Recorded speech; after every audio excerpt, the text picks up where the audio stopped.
Ladies and gentlemen, welcome back to our second presentation of the day. This is the draft Civil Aviation Instrument and Equipment Regulations 2021 that will be presented by my colleague Bwana Alois Lumutu. Before we go to Bwana Lumutu, I kindly request that on the top right hand section of the screen, we do have a download button that will enable you download the presentation that is being made. This will assist in addressing the issue that had been raised before when it comes to the presentation. We have done our level best to expand the font on the presentations to enable you follow on the screen. We kindly request that you download the presentation that is going to be made. It is available for registration on the top right hand corner of your screen. Now, as we welcome back the participants that we had during the morning session, just as a reminder on the registration, please go to the KCA website. Under the events link, you will find the option to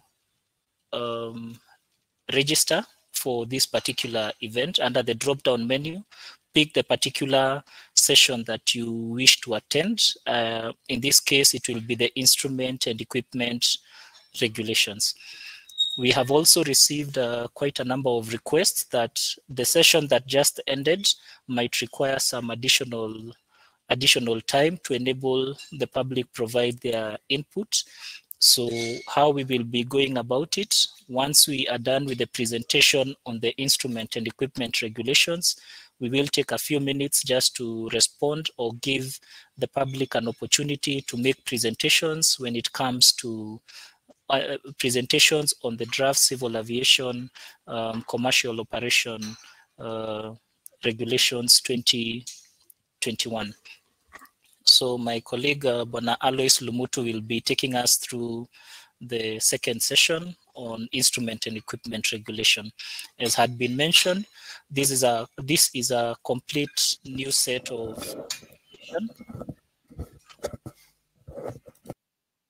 this is a complete new set of regulation that will enable you, that has consolidated the instrument and equipment provisions that were under commercial, general, and helicopter. They have all been removed from those particular regulations and have been put together under the proposed draft civil aviation instrument and equipment regulations. You will therefore find the regulation presented. It will be in various parts, covering all the three types of operations. That's general operations, commercial operations, and helicopter operations.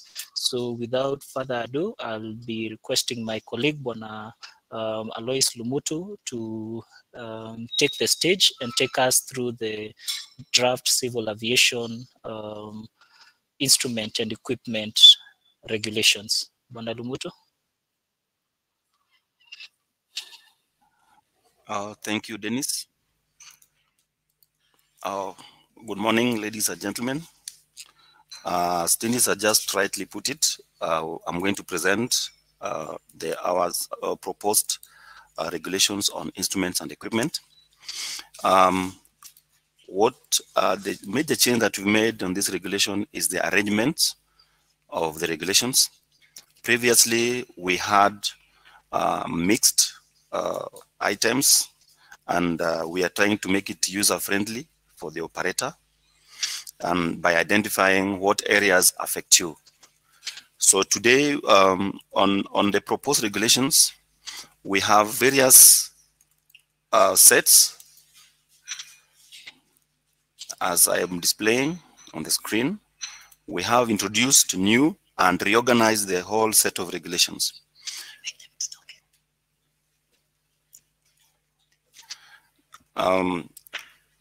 I request that the participant can download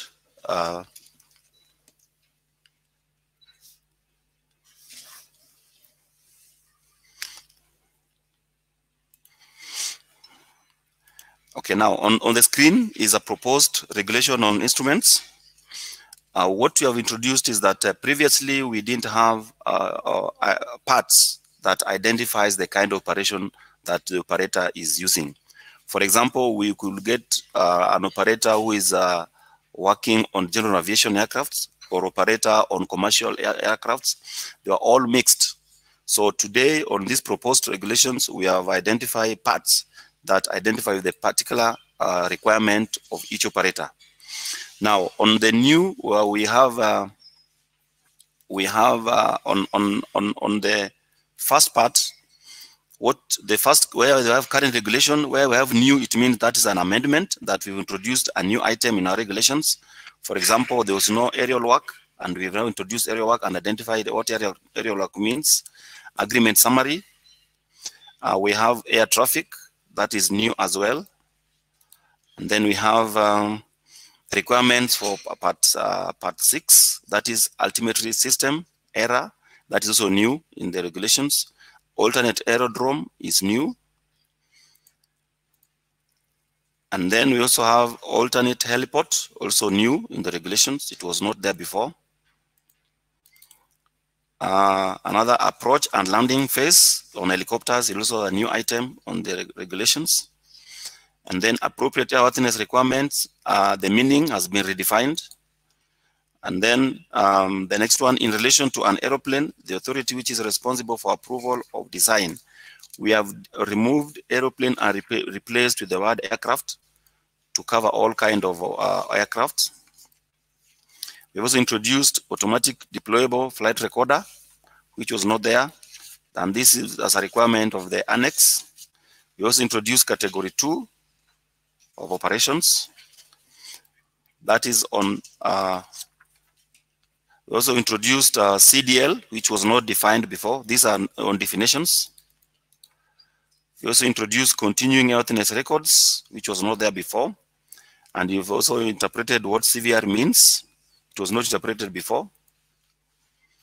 Electronic flight bag was not in the previous regulations. ELT, emergency locator transmitter, battery useful life, that the meaning, which means the length of time after its date of manufacture or recharge of the battery, that was introduced. We also deleted flight time. The definition of flight time was deleted from the previous regulation. FDR, it was not interpreted before, the meaning and abbreviation of flight recorder, flight data recorder. On a helicopter, we've changed means are heavier than air aeroplane. The key word is we've changed the word aeroplane to aircraft. Another new item is human factors principle, which has been which was missing on the previous regulation, which means principles which apply to aeronautical design, certification, training, operation, and maintenance, and which seek safe interface between the human and other system components by proper consideration to human performance. That was not there before. We also introduced human performance, and we've defined the meaning. We also introduced integrated survival suit, which was not there before. This means a survival suit which meets the combined requirements of the survival suit and life jacket. Another new item was low visibility operations. LVO has also been defined. A new item, maintenance program, a document which describes the specific schedules, maintenance, tasks, and their frequency of completion, and related procedures, such as a reliability program necessary for the safe operation of those aircraft to which it applies. A maintenance release, as we've been told in previous sessions, is a new replacement of CRS. Another new is navigation specification, which means a set of aircraft and flight crew requirements needed to support performance-based navigation operations within a defined airspace. Okay, where we're used to use the word aeroplane, we have replaced with the aircraft to cover all types of operations and aircraft. A new item, operations manual, was missing on the previous regulation. OpSpecs, operation specifications, was missing. Operator's maintenance control manual was missing. This is a document which describes the operator's procedures necessary to ensure,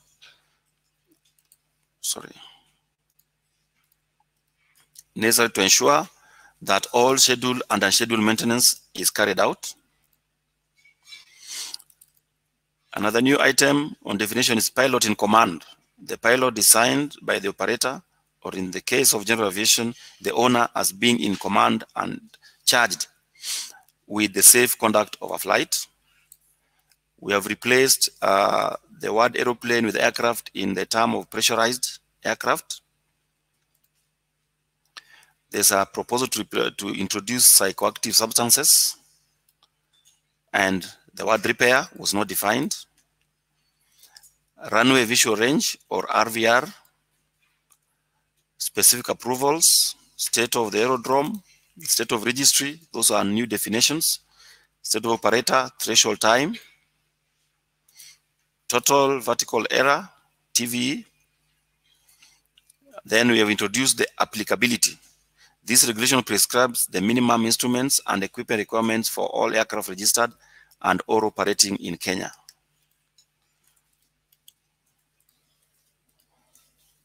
Another new item, not new but amended, meets the minimum performance standard of operational and airworthiness requirements in accordance with the civil aviation airworthiness regulations.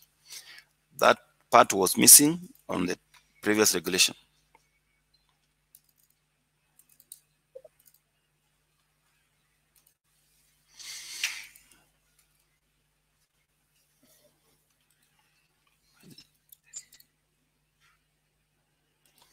Now, on the previous regulation, you notice that we had parts organized in the following manner. There was part 1, which was preliminary provisions. Part 2 was general requirements for aeroplane equipments and instruments. Part 3 was flight and navigation instruments.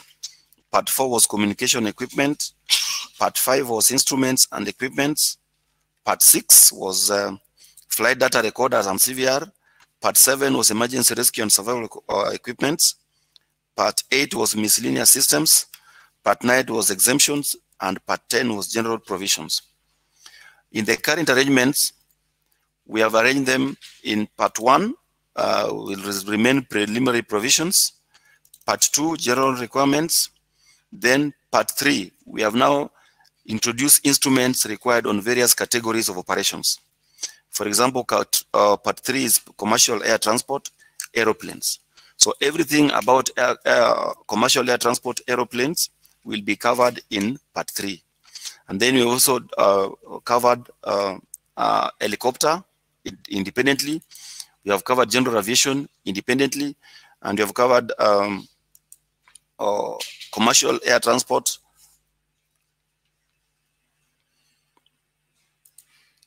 helicopter for commercial, and helicopter for general aviation also differently.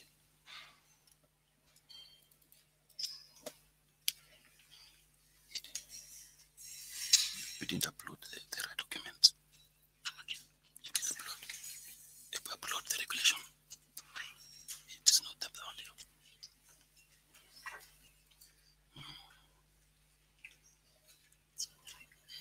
You didn't upload the regulation. I did.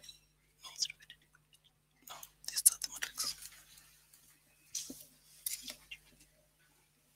It's not uploaded.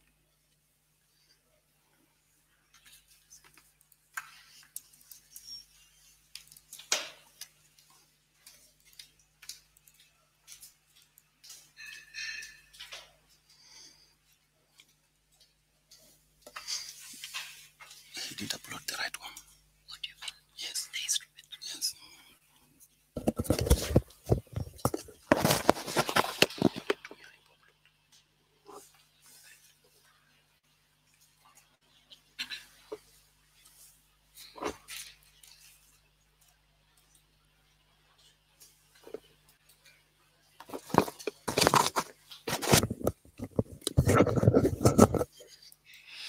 So, ladies and gentlemen, the presentations so far that we are going through is a civil aviation instrument and equipment regulation. As has been mentioned, this is a new set of regulation whereby the provisions on instrument and equipment that had previously been under the Civil Aviation Operations of Aircraft Commercial have now been removed from the commercial operations and are all contained in the instrument and equipment regulation under various parts.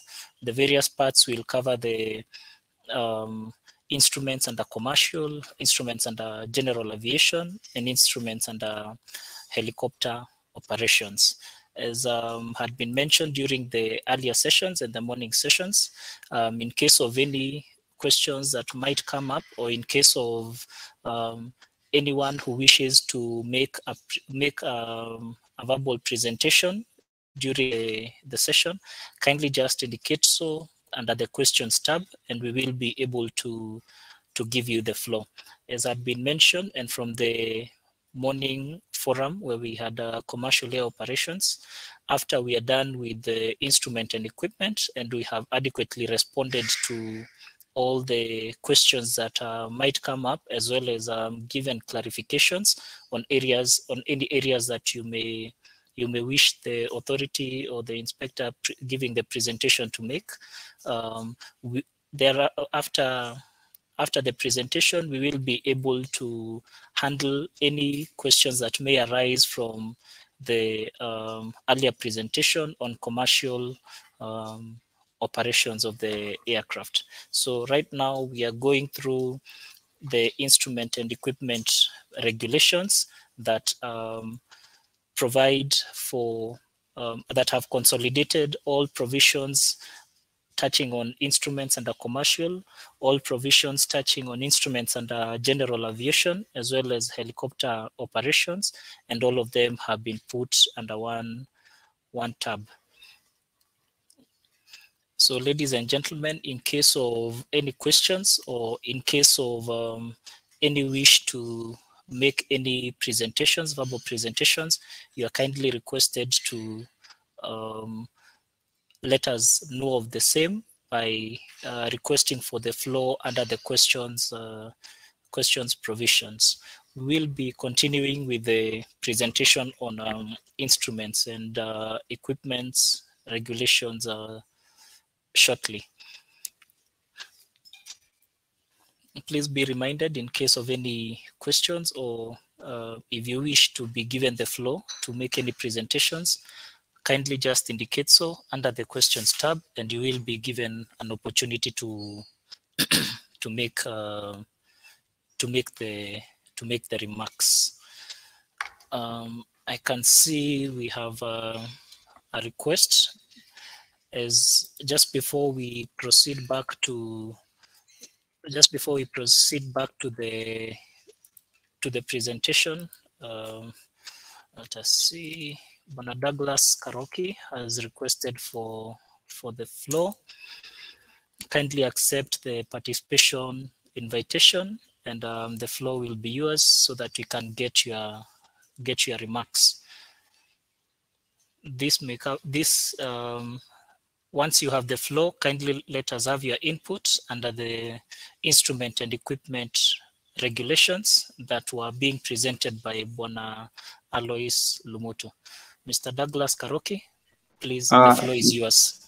Thank you. Mine is just, what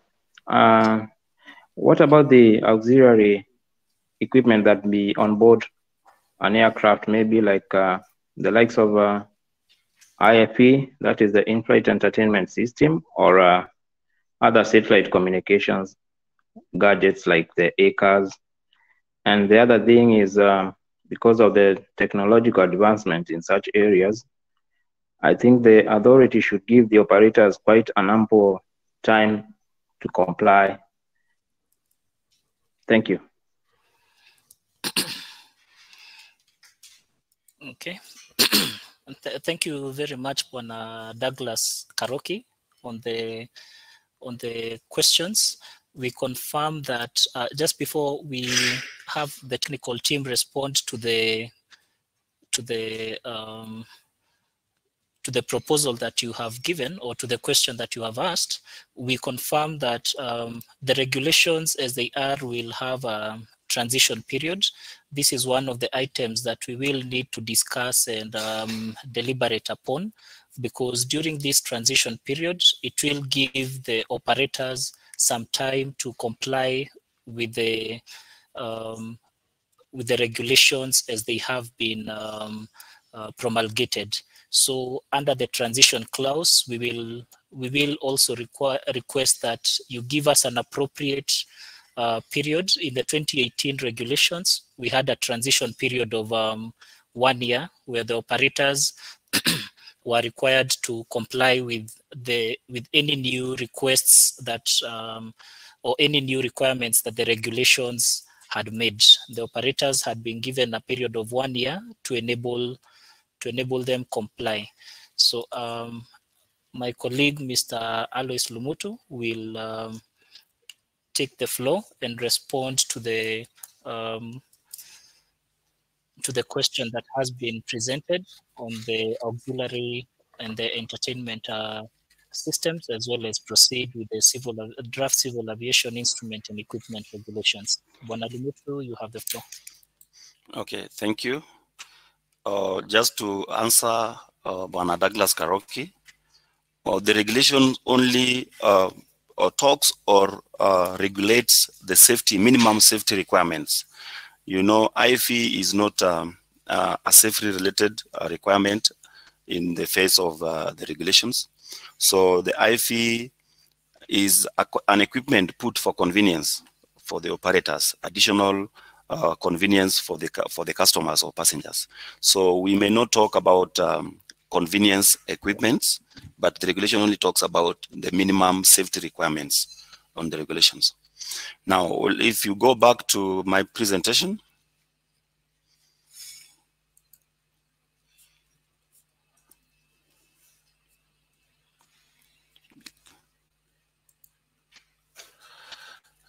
okay, this is how the proposed regulation will look like. We have part 1, general requirements for aircraft instruments and equipment. Part 2, we have now introduced commercial air transport aeroplanes. And then we have part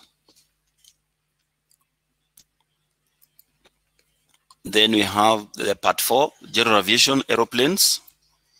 Then you have part 5, general aviation aeroplanes, large and turbojet.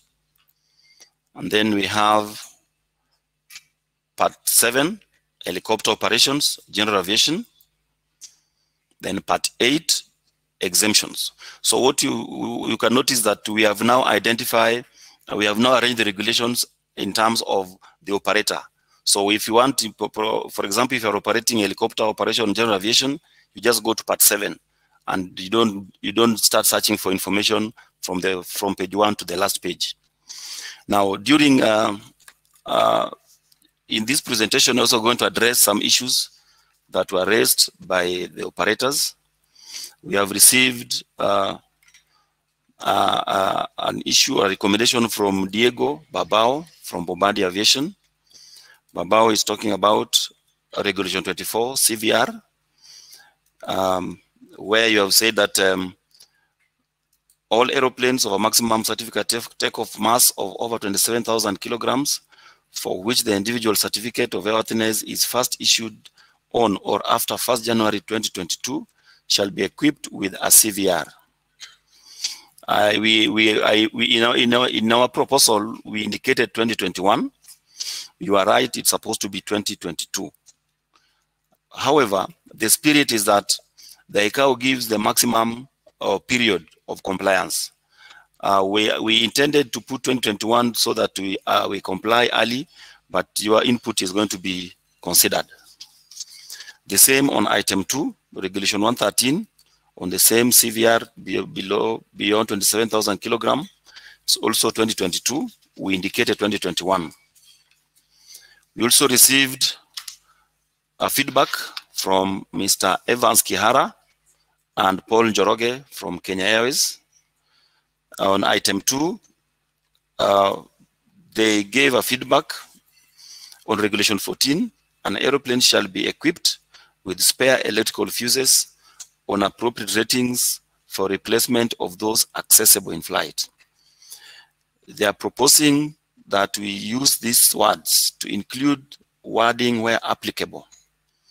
That one is noted. We are going to review and take care of their input. On Regulation 19, Bwana Kiara and Njoroge, 1914 on FDR system shall be calibrated as deemed necessary and in case not more than 5 years. You are proposing that to make reference to OEM requirements, since there are FDRs which do not require scheduled calibration and designed on condition based. I get your input, but if we go by the OEM, we may have FDRs that will never be calibrated at all. So for the purpose of safety and getting information on investigation,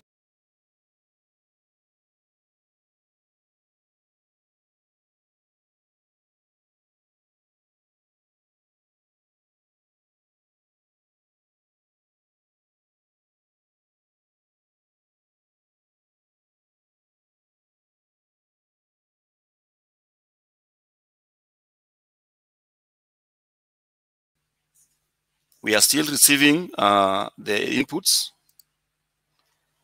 from you. I can see Madam Maureen Okomo is saying that the IFE system does interrelate with safety equipments and also also used for their demonstration. The word this will need to be addressed. We get that, Madam Maureen. That's the input follow-up for Douglas Karoki. So we are going to take care of that input.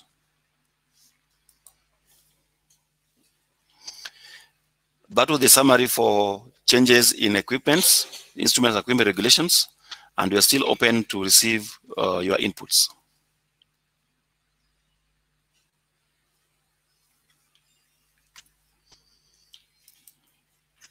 Otherwise, Bwana Dennis.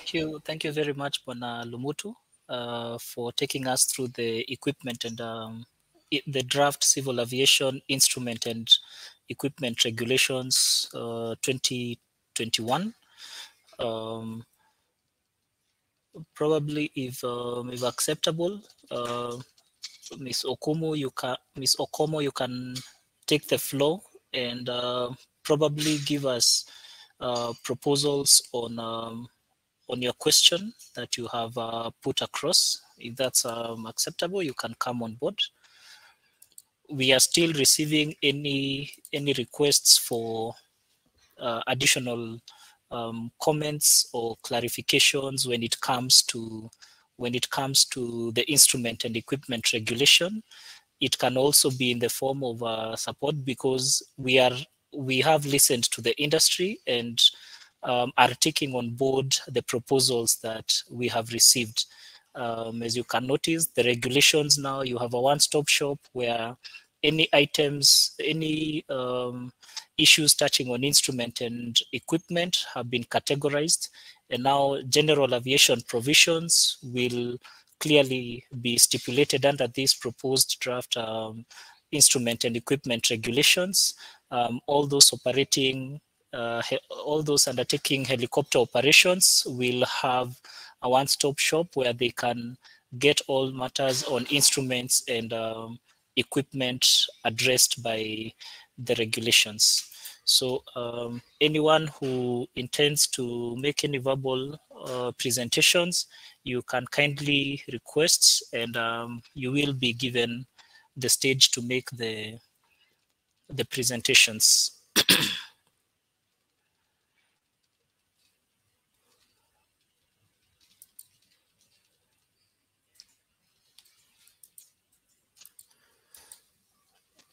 So any person who wishes to make any verbal presentations can kindly request, and you will be given the floor to make your presentations, or as well as give additional comments or input on the draft civil aviation instrument and equipment regulations, noting the new format where we have all provisions on instrument and equipment and general, commercial, and helicopter operations covered by the various sections or various parts of the regulations.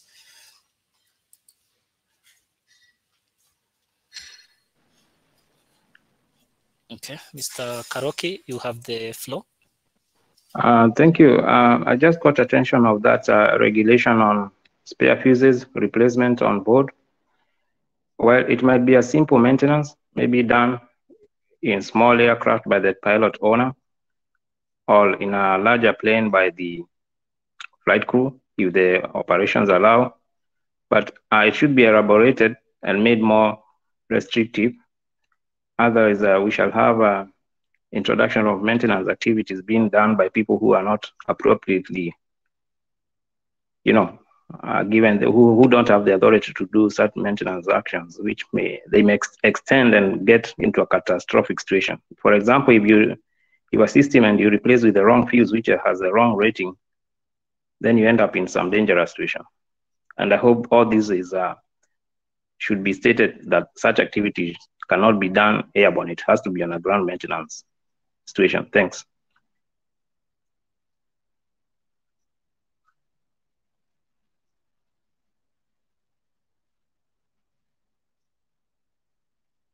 I'm done.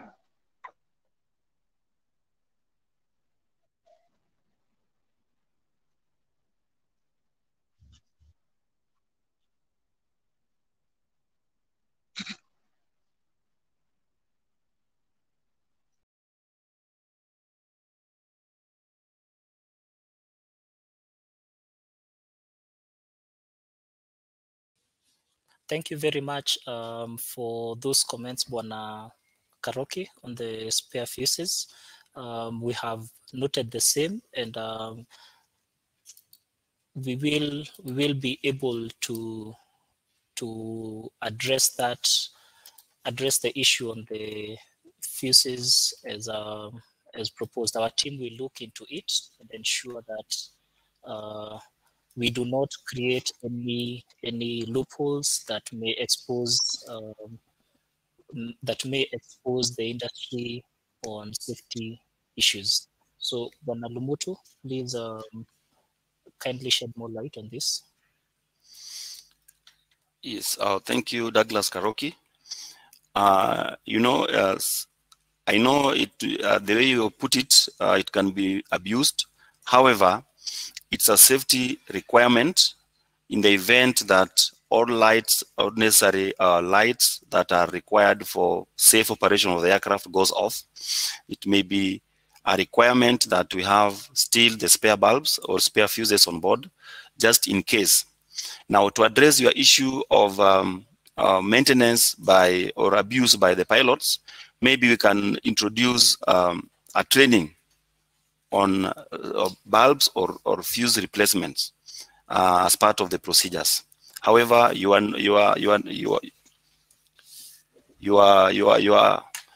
concern has been taken care of, and we'll address them under the technical guidance materials. I can see there's a question from Abubakar Bajaber. Regulation 19. If we disregard the schedule for inspection by OEM, then what is the basis and even the capacity of KCA to inspect beyond the scope of the OEM recommendations? What will be the inspection scope if not guided by the OEM on serviceability of the equipment? I know Bajaber is referring to the FDR or CVR download or calibration. I know this comes with a cost. However, the authority, it's not about the capacity of the authority to be able to maintain or download the FDR, but we are just to ensure that the FDR is actually serviceable, accurate, and will give information when required. So I know some OEMs may put it open, and regulations may be, we need to be more restrictive than OEM. And you remember that sometimes some OEMs requires even less than 5 years. Where OEM requires less than 5 years, then we'll go by the OEM. But where the OEM has not given timelines, we may need to have a regulation to ensure that calibration is carried out. And that is why we are proposing 5 years.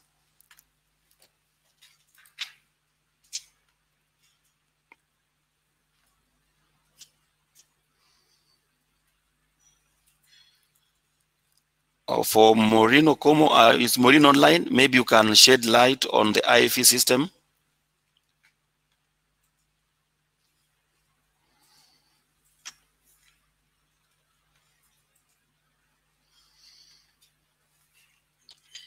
Just talk about IFE system. Every item, including IFE that is installed as additional equipment of the aircraft, they always come with instructions. We know there's an interface between IFE and the aircraft electrical system, especially, and there are supposed to be instructions and sometimes modifications may be necessary. And this is why sometimes we may require to approve as the authority some modifications that are carried out on board. This approval takes care of the interface safety requirements and conformity with the aircraft model.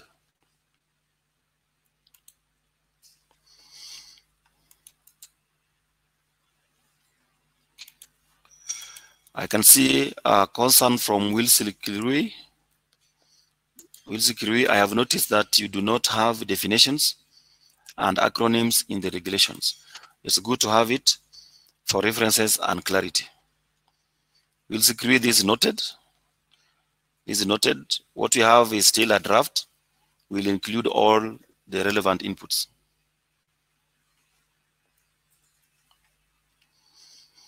Thank you, Bajaber. We've seen you got the answer.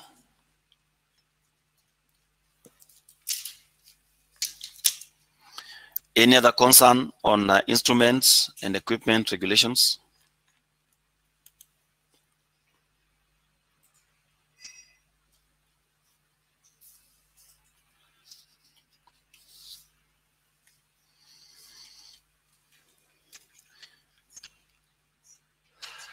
Yes, Maureen, you had network issues. You are back. Can you elaborate?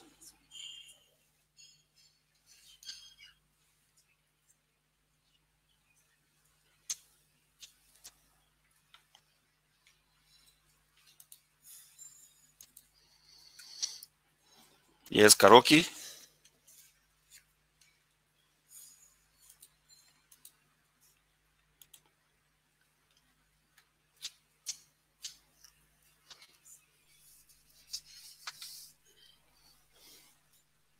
Can you hear me? Yes, we can hear you. I think there is a regulation on the low visibility operations. Of course, from the engineering side, there's the subsystems that add up to that low visibility. For example, the HGS and the autopilot, the altimetry system, all those subsystems are related. So I think maybe in the technical guidance, you should include some material where the pilot can say whether he used the system or the system did not work, so that now the maintenance can be able to retest it or put it back to serviceability. And also, I don't see also I believe I'm not sure, but maybe ETOPS is also affected by the low visibility operations. Thank you. Just to add into that. Yeah.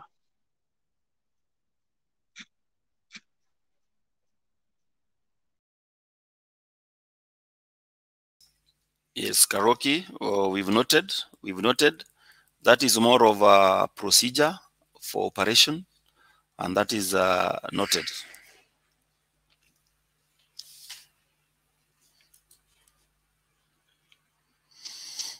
Okay. It's also good to note that we'll be having some other documents that will be elaborating more on the regulations, because we cannot include everything in the regulations. We'll be having technical guidance materials to both the industry and the authority that will guide us. So especially in terms of Wilson Kirui's concern for definition and acronyms, in the regulation we have interpretations as a part 1 of the regulations. However, we'll be having some more TGMs to elaborate and for clarity. I can see an input from Maureen, where I have an IFE system and stops the safety requirements to be met, then this becomes an item for regulation. Where we have an IFE system and stops the safety requirements to be met, then this becomes an item for regulation.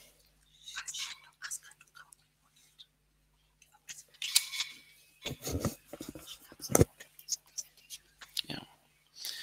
Maureen, can you maybe come on live so that we get where you're coming from?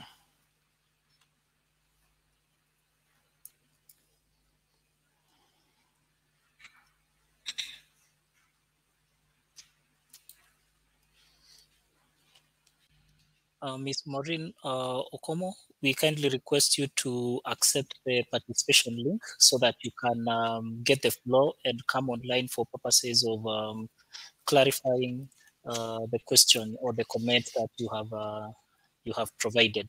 Kindly accept the participation link so that you can come online and provide some additional information to enable us respond accordingly and to enable our presenters get exactly where you are coming from. So, Ms. Maureen Okomo.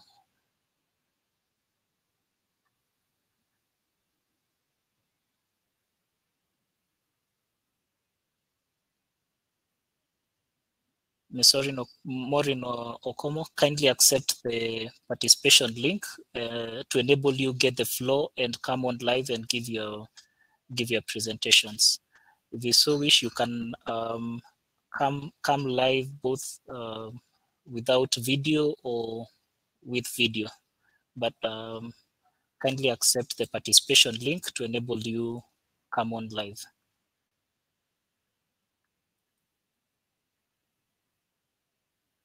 As we wait for Maureen Okomo to join us, we are going through the instrument and equipment regulations. We acknowledge the input that has been given and the comments that have been provided. We are looking forward to get additional comments as well as your confirmation that the approach taken by the CAA will better serve the industry, as we have a one-stop shop for all matters touching on instrument and equipment regulations. So Ms. Maureen Okomo, if you're ready, you can accept the participation link and come on live.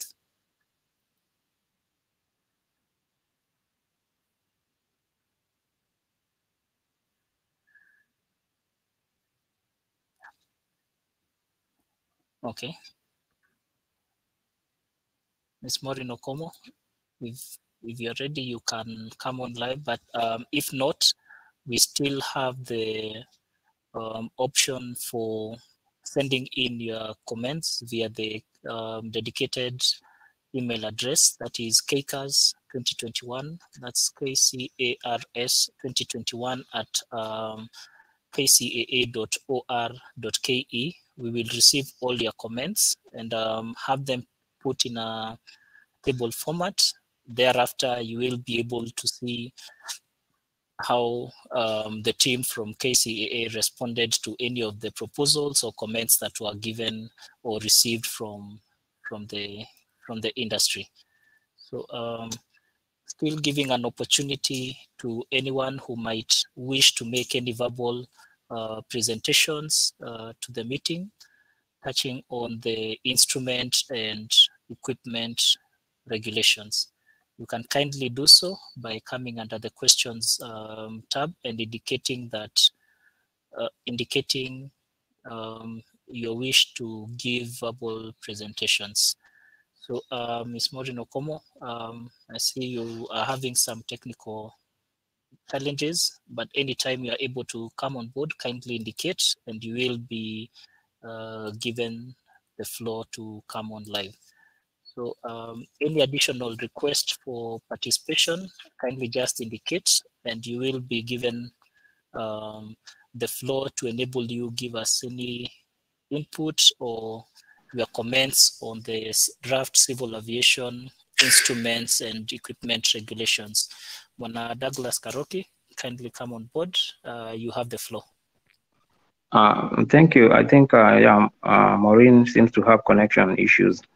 Basically, if I just top up on the IFE safety issue or safety requirement, it's like on large aircraft, maybe when the passengers are on board, the first announcements, like some PA announcements, are incorporated in the PA, like the explanation of where the live vests are located. So that affects the safety of the aircraft. The other issue is maybe on large aircrafts, when you're seeking approval to incorporate IFE systems or remove them, because there are things that are changing day by day. It may affect the weight and balance schedule and also how the systems are powered. Some use high power devices and communication gadgets, which can even interfere with the frequencies. They are using the frequency range of even K-band. So maybe that's where she's coming from. So maybe some comment or some regulation is required to advise players on the installation of IFE communication, gadgets. Thanks.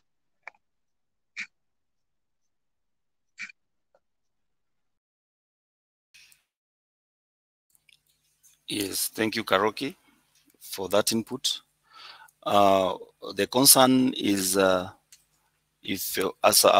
from engineering perspective, is an airworthiness related, and you'll get that will be covered on airworthiness regulations, because that's when we'll having and addressing modifications, maybe repairs of IFE. However, in the equipment and instruments regulations, we give a minimum requirement, for example, that there shall be a means of communication to passengers. So this means the operator can either use the IFE, the operator can use the megaphone, the operator can use anything available, so long as it's acceptable to the authority. But concerning the airworthiness and the power and frequency issues, that is always addressed on airworthiness requirements for modification.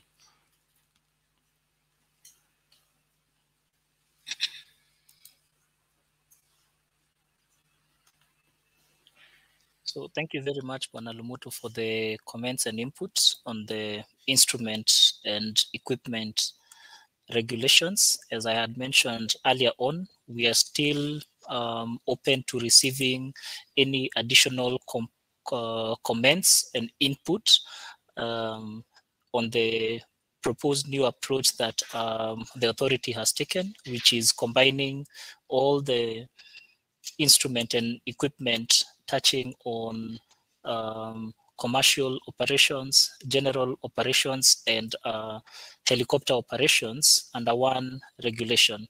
This will ensure that at least our stakeholders have a one-stop shop when it comes to matters, instruments, and equipment.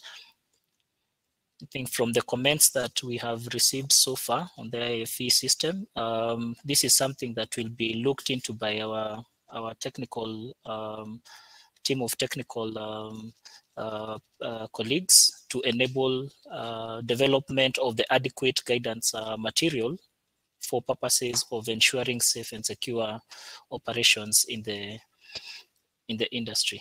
So any additional comments or input on the draft civil aviation instruments and equipment regulations are welcome from the industry. You can provide them here as well as on the dedicated email address that is KCARS, KCARS 2021 at kcaa.or.ke. We will ensure that the same are collated and presented in a tabular format showing your input as well as the response or justification on what eventually ends up in the regulations. But rest assured, your comments are being noted down and your input is being received as appropriate and receiving the necessary attention. So still calling on for any additional input on instrument and equipment before we shift into the second part of our presentation which will be on the general aviation, running from 11:45 to 1 p.m. Noting that we have some few minutes left, and since we have not received additional comments on instruments and equipment, please feel free also to raise any issues that you might have had on the presentations that have been made to date, or today that is, this being the civil aviation commercial operation regulations that were being presented earlier on, or in case you have questions on regulations that have been presented at an earlier forum, kindly feel free to note the same under the questions tab. We will be able to respond to the ones that we can't respond to at the present moment, and with the panelists that we have, in case the question is on a particular inspector who's not amongst the panelists, the question will be noted down and forwarded to them for their attention and input as appropriate.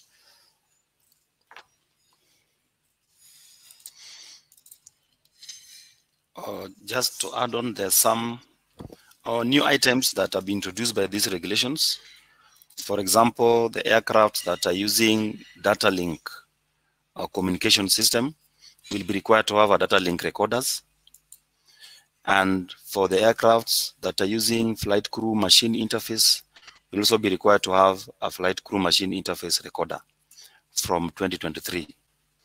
That is something that I think should be noted by the industry.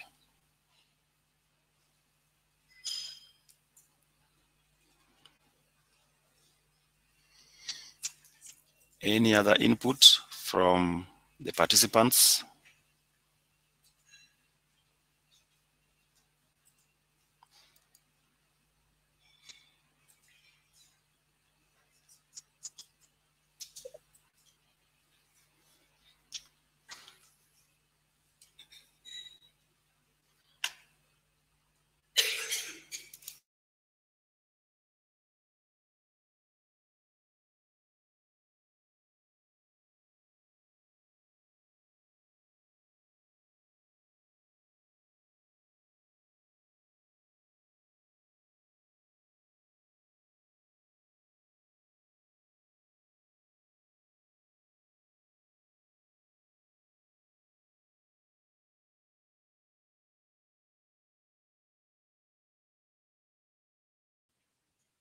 Thank you very much, Bwana Lumutu, for your input on the instrument and equipment regulations, as well as the pointing out the new requirements that have been introduced by these new regulations.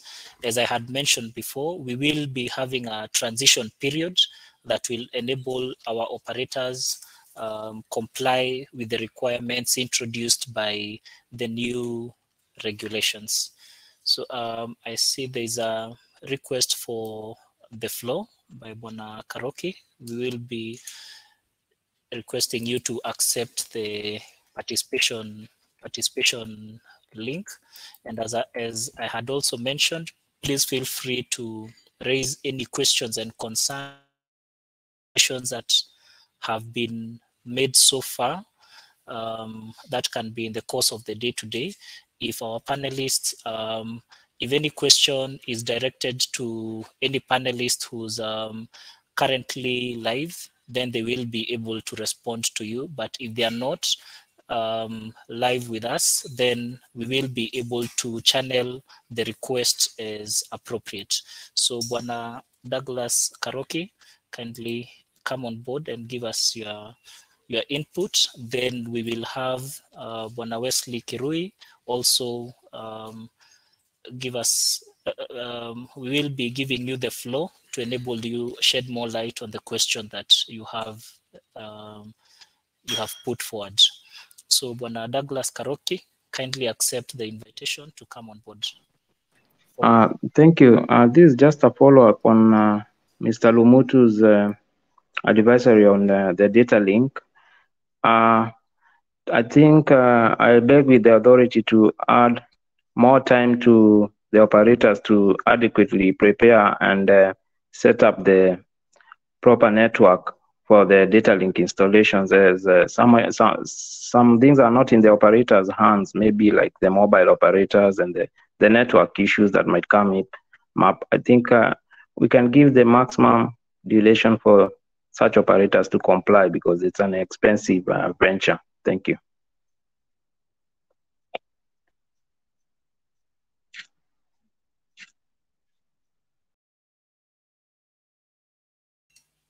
Yeah, thank you, Karoki. The requirement for data link recorders is going to be effective from 2023. So there's a good timeline. It's effective from 2023. That is as per the ICAO annex. So we still have around 2 years. Wilsley Kirui is asking about performance-based navigation, PBN. Can Wilsley come on live?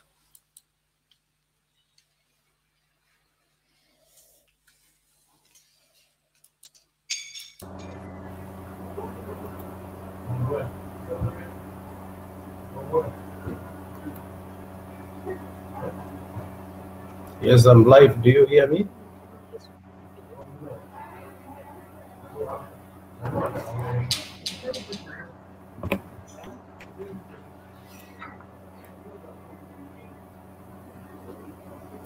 Do you hear me?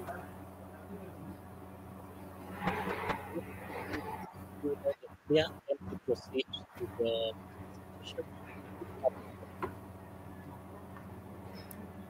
Yes, I was asking about the VPN. That is a performance-based network systems, which has actually been elaborated and mentioned in the regulations.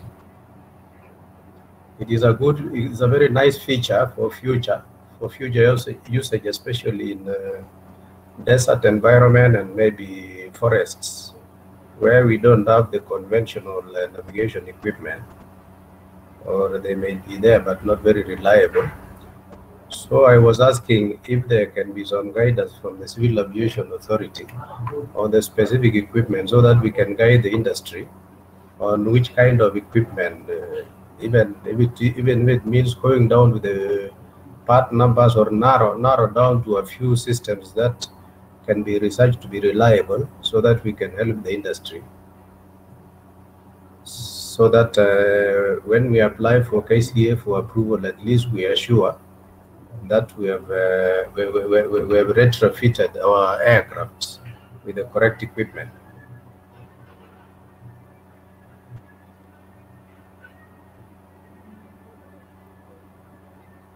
I hope I'm clear on my question and request. Yes, Wesley, you are clear. You are clear. We know we are in the process of implementing the PBN. However, specifically on the request on type of the equipment to be used, this one will, as authority, will advise the industry to consult the manufacturers and the OEM providers, and so that they come up with the appropriate. We cannot give you a specific part number to buy.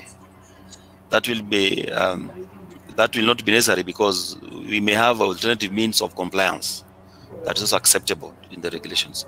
So as much as we are doing the PBN implementation, we recommend that you consult your OEM and aircraft manufacturers for advice.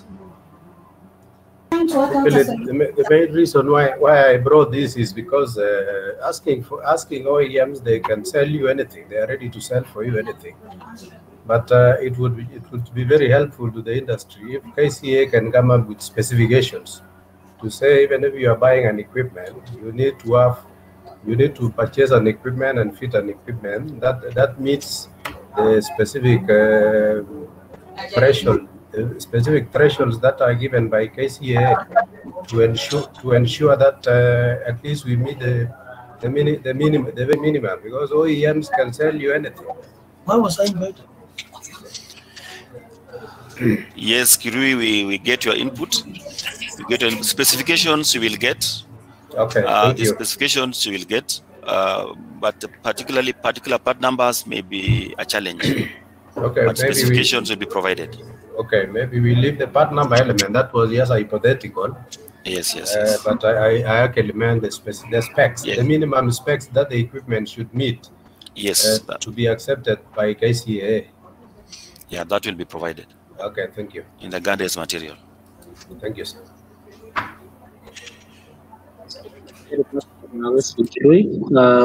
Mr. Gad Kamau, you have the floor now. Thank you very much, Mr. Chair, Mr. Moderator. How can you hear me? Yes, we can hear you. Okay, thank you very much. My proposal is that these regs are new, untested, but it's clear that operators have been using them over time. Now, what I gather from all this is that operators have got alternative means of compliance. And instead of having regs just to regulate the industry, is to try and have safety as the guiding factor, and to allow operators to offer other means of compliance. Because obviously the regs have not been compiled from the regulator consulting the industry. Maybe most likely regulator has looked at other CAAs and seen what they're doing, but there's no guarantee that what works elsewhere will work here. These are regs that you need maybe 3 years to enforce, to allow operators to be able to be comfortable with compliance. And one or two operators mentioned the cost factor. We do not want to kick people out of business because they can't afford a certain equipment that, yes, it would add to safety, but whatever they were using previously was not unsafe. It's just the intention to be regulated. Could you kindly consider that with this particular regs? Looks like they being brand new, we need time with them. Thank you.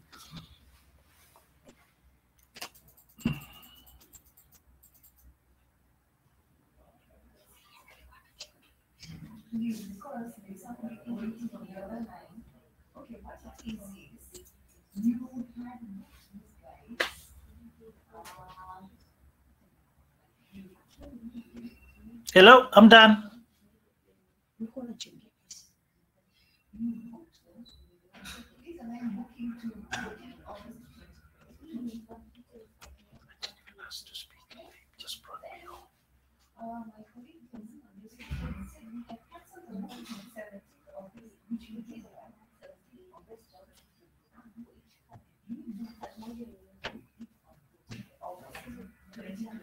Very much, Kamau. We get your concerns loud and clear in terms of some time provision or transition period being provided for to ensure that any requirements that are brought about by the new regulations, the operators have adequate time to ensure compliance. And once again, I want to re-emphasize and confirm that KCAA is very open to receiving input from the industry, especially on the alternative modes of compliance that are there in place. That is what aviation is all about. If we can't be seen, or if we do have alternative modes of compliance that do not compromise on the safety requirements, we are more than ready to accept the same, domesticate it, and as well as notify ICAO on the alternative mode of compliance of the standards and recommended practices. So with that, we acknowledge and we receive your input, and you can rest assured that we will be providing adequate time period to ensure compliance, as has been mentioned by my colleague, Alois Lumuto. Thank you. To add on Gerd Kamau's concern, we are actually not introducing fresh or new regulation as such, and I wish you could give us a specific one so that we deal with the specific regulations.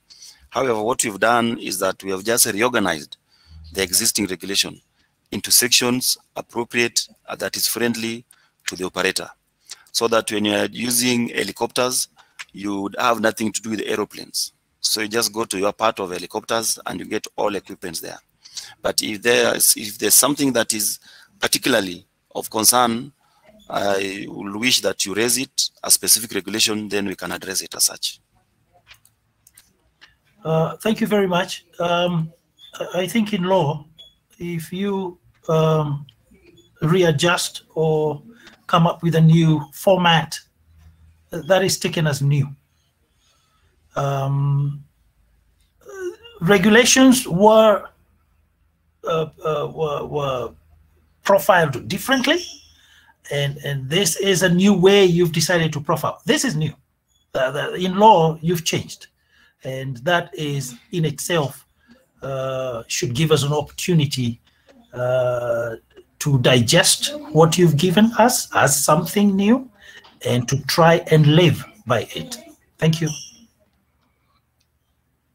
That's very correct, Bwana Gerd Kamau. We confirm that all the pieces of legislation that are currently being developed under this process, we will have a transition period to enable the industry, as you put it, take it on board and ensure compliance. So thank you very much, Bwana Kanda. Thank you too for this opportunity. Thank you. Karibu sana.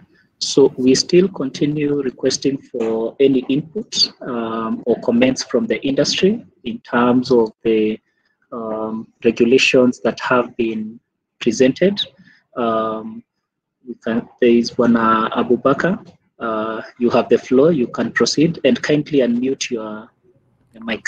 You have the floor, Bwana Abubakar. Thanks, Dennis. Thanks, Alois.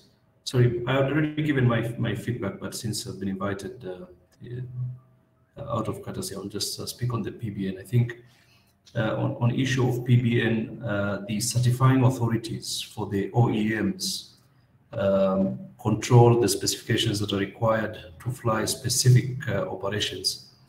And I don't see really the need for the regulator to introduce any specifications because those are clearly defined by the certifying authorities to ensure compliance with the navigation performance and capability within those areas. Again, what might work for one aircraft might not work for all, and hence the OEM approval in terms of certification is very key. Introducing any type of specifications other than that already captured in operation of aircraft equipment will just be duplicating and complicating our operations. So that was just my feedback, that to be honest, we don't need that specification because that specification is already ensured by the certifying authority for the specific areas of operation, and clearly tabled to say for this kind of navigation performance, you require this and this equipment, and when this is not working, you need to back it up with this and this navigational aids. So that was just my feedback, that not to introduce anything other than what is already in place. Thank you very much, and thanks for your facilitation.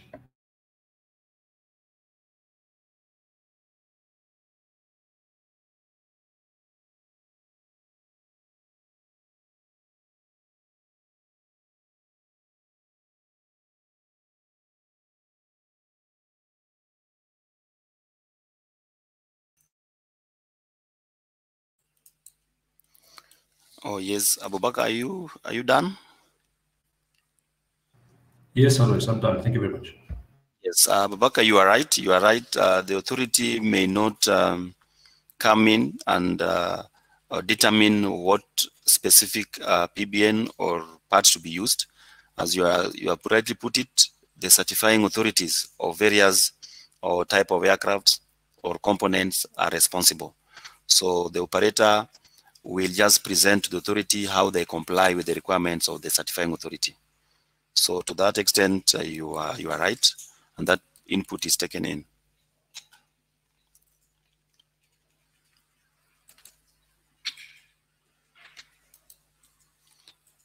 I can see input from Lamek Arodi. Operators are expected to comply with the new regs within a specific time frame. My question to the authority is KCA also stepping up on putting systems in place to catch up with the rest of the world? That is an input for the CAA. Thank you for that input.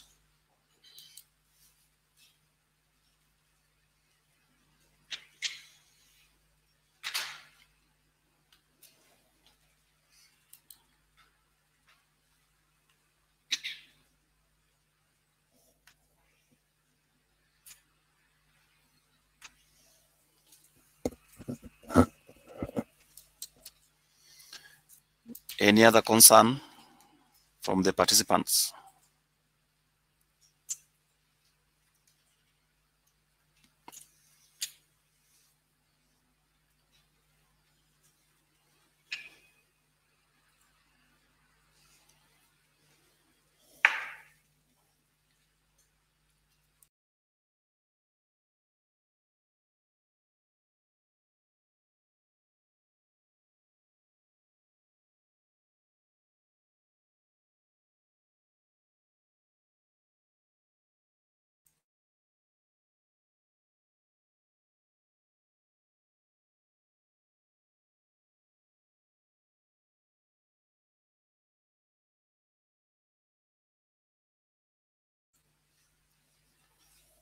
Dennis, I take you back to Dennis now that there's no any other concern from the participants. But just remember that the floor is still open. You can still send us your input for consideration. Ms. Dennis.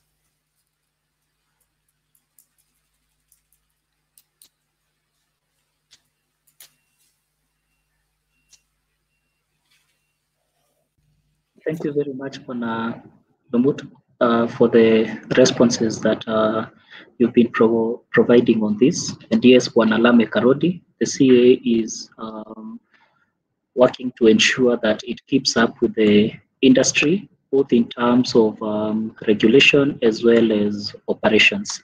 We will ensure that we keep up with the industry in terms of growth and development.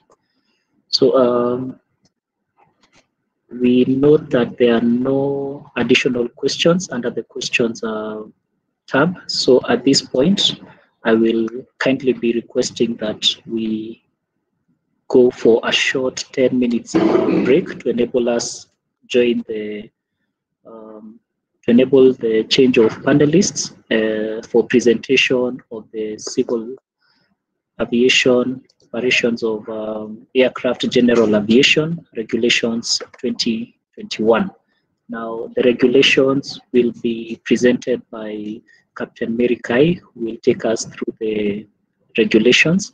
And as it had been mentioned earlier on, we will also use the time period that we have between now and 1 o'clock to also go through the air operator certification and administration regulations that were presented yesterday, but which a number of our participants were not able to follow the live proceedings due to the difficulty or challenge in shifting from one session to the other. So we will have the presentation by Captain Mary Kai, who will take us through the operation of aircraft general aviation, as well as use the same time to review the AOC and admin regulations, as well as receive your input on the same. We also wish to remind our participants that you can also use the same period to raise any questions that you might have had touching on other regulations that have been presented to this moment. That's both yesterday and today. In case of any questions, you can raise the same. So let's all proceed for a 10-minute break that will see us getting back at 11:50 for purposes of handling the operation of aircraft, general aviation, and AOC and admin regulations. Please also remember the mode of joining. Go to the KCAA homepage, click on the join the event under the drop-down menu. Kindly pick the event that you want to participate in. This will be the operation of aircraft general aviation, and it will bring you directly to the live event as opposed to the recording of the current session that we've had. All these sessions will be available and will be posted on the KCAA website for purposes of recap or following by anyone who had missed any part of the session. So we proceed for a 10-minute break to enable us get into the next session, which is the general aviation regulations. Thank you very much.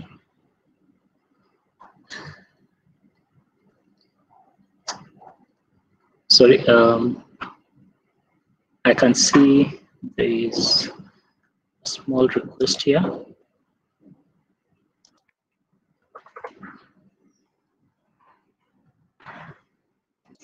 Just before we transition to the next period, there's a comment. Kindly accept the participation link and take the floor for purposes of receiving your link. Thank you, You have the Dennis. floor. Thank you, Dennis, for the opportunity. I just have one request on the item on ADSB out compliance. Is it possible for the compliance of ADSB, the requirement, to be restricted to domestic operators? If not so, the timelines be increased. But preferably, we would, we can have it mandatory for operators who operate domestically. Or additionally, we can have longer timelines for compliance of the ADSB out requirement. It's such an expensive mode to do on these aircrafts. Okay. Thank you for your question. I'll have one of my colleagues respond to that. Thank you, Bwana Omar.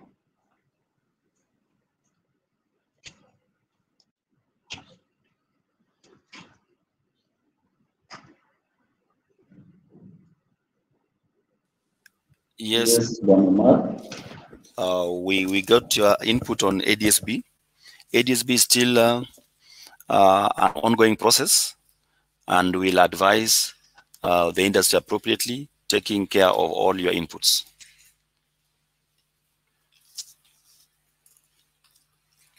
However, from the requirement of the ICAO, it is supposed to be implemented by 2023.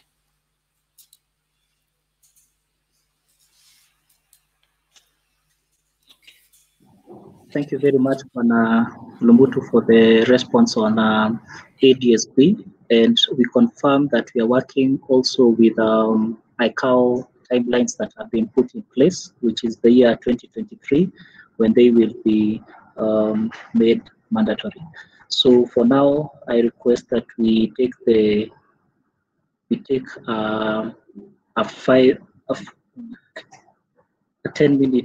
10-minute break to enable us move into the next session, which will be the operation of aircraft general aviation.